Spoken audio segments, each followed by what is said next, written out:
Hello there. Welcome to the first episode of Burrow Games. This is a show where I yap about games that I find interesting and suitable for a small cozy talk. Just so you know, I was inspired by Ross's Game Dungeon. I almost called it LUDAFOX's Game Burrow, but I didn't want to cynically and mindlessly steal from that show. I still have some level of shame left in me, so I'm trying to make this into my own thing. Anyway, today we're diving into Knytt. It's a free game from 2006 created by Knytt. And just like Surstrumming and Minecraft, this is a Swedish game. The story is pretty straightforward. Some alien abducts you for a space adventure, and then your ship crashes into an unknown planet. After the impact, the alien simply stands right there and does nothing to help you. They simply stay behind. I guess he's the kind of guy who waits there while you do everything, because he has to hold the fort or something. After all, I'm pretty sure I didn't get myself into this situation. The least he could do is help. Oh well. Anyway. To be honest, I didn't even remember this game had a story at all. In fact, I didn't even remember I was supposed to collect the parts that got scattered around the land. Now, this could just be my bad memory, and it's probably the main reason I never beat the game. The goal of this game is to go back home. There are 7 parts that you need to recover to fix the spaceship. And that's it. Just go ahead, collect everything, and bring it back to the alien, and you will be on your merry way. You can probably tell what kind of game this is. Even if the goal is just collecting spaceship parts, the experience itself is pretty nice. This isn't the kind of game for shooting or grinding or killing or anything like that. This is a game that 12-year-old me found very soothing and made me forget about the pressure of school for a bit. Now, that's just my personal experience. I'm sure other people playing got to forget about everything for just a moment. Or so I hope. So, how does this game manage to be so soothing? Well, mainly it truly doesn't pressure you in any way. You can just wander around and take in the landscape and go as slow as you want. Many paths don't even lead anywhere. Again, you're not here to kill or break stuff. This whole planet is thriving with details, and you truly feel like an alien barging into the environment. Just have a look at this. This is beautiful. Even with the simple graphics, the game manages to make it all seem alive. I think that's where the game truly shines. The atmosphere. Even when I'm all alone, the world feels whole and full of wonder, even in the most peaceful spots.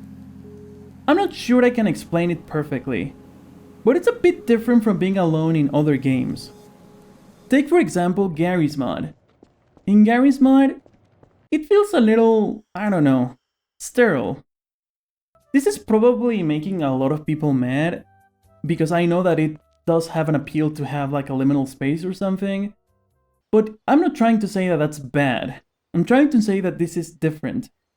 Here, it feels more like being in the wild, just soaking in the surroundings and wandering through a grand, but alive area. You can just chill wherever you want. To me, it doesn't feel like an experience that is existential, dreadful, or boring. It feels like having a cool breeze on a sunny day, or in this case, feeling the wind on a mountain, smelling the salty sea, and feeling the fresh air in a cave. With no score, no timer, and no clues, everything feels super immersive. It really makes you feel like you're exploring a world, and not just playing a game. By the way, if you ask me what kind of creature I'm supposed to be in Knytt, I would have no idea. It's funny because almost every living thing in this planet has a recognizable shape, except for me. I'm this sort of blob with a tail, and it's hard for me to say what exactly I'm supposed to be. Feel free to comment down below what kind of creature you think I am. I'm listening. And speaking of creatures, there are tons to discover as you explore. There's a village floating high in the clouds, a hooded figure just staring out at the sea, little blobs that look like candy wandering around, a small lakeside village with one person fishing, another one staring at the sky, and even one guy swimming. Which, by the way, I can't. It's apparently lethal to me. Two identical creatures arguing, with their only difference being their hat color. A lanky stick-bug looking thing lurking on a bridge. Flying little critters that seem to live inside hanging houses. Even a lonely little desert creature just wandering around. And my absolute favorite, a guy calmly cooking a sausage over a magma pit. Just like that. He's not even hot. I love it. And there are so many more creatures that I'm not even mentioning. You could argue that these little details weren't really necessary, but they're there and give a lot of soul to the game. Without them, I think the experience would be much different. They show that this game was made with a lot of love and care in mind, and I can truly respect that. I don't even want to show all the little things you can find. I really think that you should see them for yourself and truly experience this whole adventure of finding new creatures one by one. Also, the places that you explore are just as diverse. Beyond the starting forest, you'll find mountains, a castle, a volcano, a desert, a dark foggy forest, and there's a lot more you can find. There are many caves that often become entire biomes on their own. My absolute favorite spots are always the underwater caves. I can't quite put my finger on it, but I just love the atmosphere there. I don't know, maybe this is more tied into my first gameplay experience. You never feel like you're in a barren world. Even inside caves, the game manages to create the illusion of a living space, and it's really sweet. Now, it's all great and atmospheric, but to be fair, this is still a video game. And as many games do, if you ever touch a single drop of water, game over. Grand Theft Auto Vice City style. Which I remember was quite jarring, because I really wanted to go for a swim in this world. The water is just so inviting. I was always jealous of that guy swimming in the forest village. You can see that it's clearly possible, but I guess I'm just some sort of creature that is allergic to water or something. There's another gamey design choice. See, for some of the creatures you find, some may look threatening, but aren't.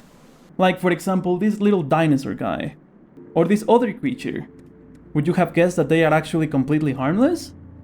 Well, there are some other creatures that are actual threats. And the way the game handles this so you can differentiate when you're in danger or not, is that your character glows red. I don't honestly love this decision, but I understand. Without it, you might not actually be able to tell what's harmless and what isn't. This was probably an issue where the player will have to figure out by trial and error, and it would probably become more of an annoyance because I'm sure you would forget what would kill you and what wouldn't kill you. Now, of course, that was probably not a big deal, but again, it might slow you down considerably, and well, the game doesn't really punish you for dying, so yeah, I understand. Now, in order to save your game, you just have to step on these little platforms. Press up, and you'll hear a little sound. I think this is great. It takes no time, and it also encourages you to just go slow and enjoy the whole world. These save points aren't rare at all, so there's no problem if you ever feel like you're making too much progress without saving. You'll find one eventually. Gameplay-wise, it's easy to get the hang of. There's a tutorial at the beginning, which I think it's just as much text as you'll ever see during gameplay. No more text after this, I promise. And if you want to speedrun this game, I'm sure you can. It kind of plays like Super Meat Boy or Celeste, except that you can climb. You'll get the hang of it. Think of it as pure 2000s flash game platforming. If you ever play those games, I'm sure you will do alright with Knytt. Also, it's super easy to get lost. If you don't pay attention or forget where you are, you can go in circles and probably get frustrated. You have your beam that roughly guides you to the closest part, but it's vague, and if two parts are close together, then the beam might get confused or point you to the one that is technically closer. Some people may love the lack of hand-holding, but others just get lost and give up. I think both sides are valid. That brings me to my next point. Who is this game not for? If you're someone who thrives on action or battles or intense set pieces, you might want to skip this game entirely. There aren't any boss fights, no big rewards for exploring, no leveling up, none of those things. This game isn't trying to wow you with flashy spectacles, or just make you have your blood pressure go up with intense moments. It's more about creating a mood and exploring and taking your time. Arguably, the most intense part for me was this Crystal Spikes area. But that was just because it was an actual platforming challenge. Or, in other words, more honest words, I just had a skill issue. I have to mention this very annoying corner of the map, however. That part got me stuck and I hated it. I'm not entirely sure if this was the way I was supposed to reach or go through, but just look at this. This was actual pain. And when I finally made it, I was still unsure if this was the real way to do it, but I did not find any other way. But that's just me. As a side note, this game was originally made to run on Windows. I don't have a Windows machine anymore, thank God. But I see that it perfectly runs on Ubuntu if you use Wine. I also tried running it on my Mac and it runs just fine. However, as with anything Windows running outside of Windows, be careful, it can break a little easily. Now, back to the tense moments and all of that. Really, you won't find anything that is particularly tense or destructive or any kind of that adrenaline pumping action. Honestly, timing your movement against enemies will be your biggest taste of action. Nothing else. To be fair, even if you love exploring, the lack of clear direction can be a little frustrating. You might wander aimlessly and feel like you're not making any progress. And if you're someone who needs a clear checklist or constant feedback, Knytt can feel a little bit pointless. Personally, I get why for some people it might feel like nothing's happening, and that's totally okay. Not every game has to be for everyone, and this game in particular lets you go and do whatever you think is best. Now, there is this game I recently found called Sheepy, a short adventure. I don't think it's anywhere as soothing or free of hand-holding as Knytt, but I think it's very atmospheric and it does have plenty of action. It's a great game, and better yet, it's also free. So you should check it out if you want an experience like that, you know, with more action, with more guidance. Just make sure your computer can run it. Different to Knytt, Sheepy seems to require and demand more power. This game can run on a Windows XP toaster. What about the music? Well, it's really pretty, and also super short. Most of the tracks are ambient jingles, sometimes just a few notes, and that's it.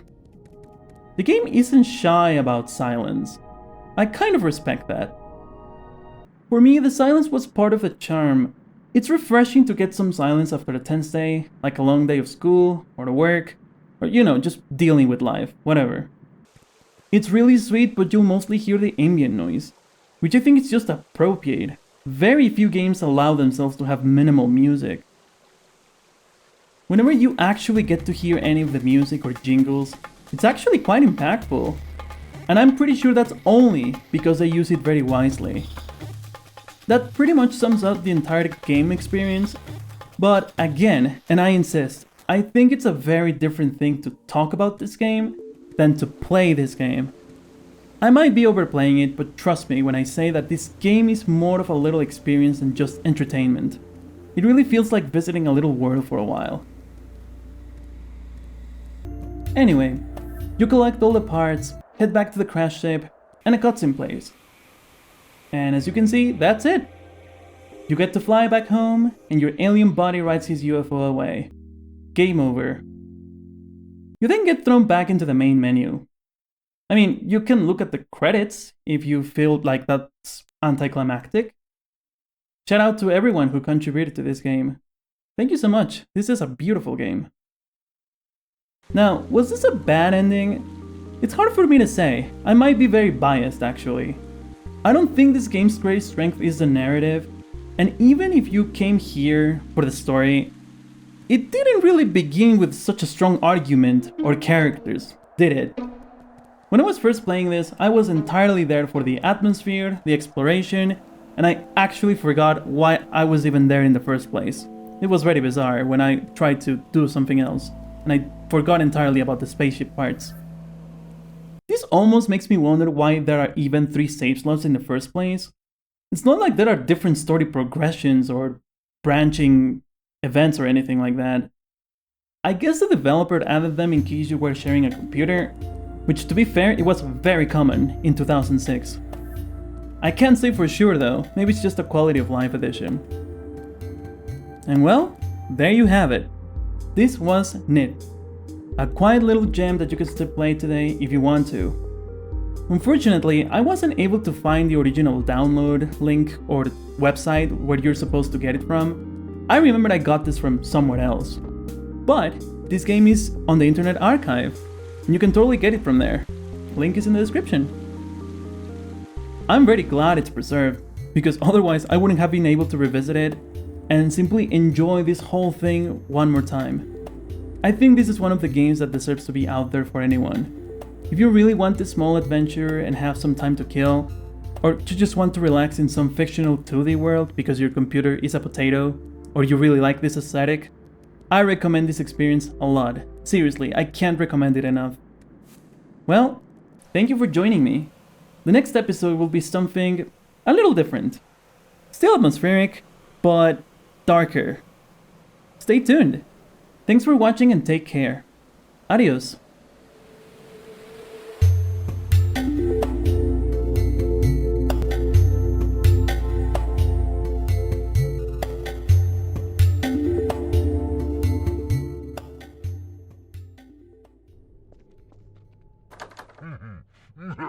Ha ha ha!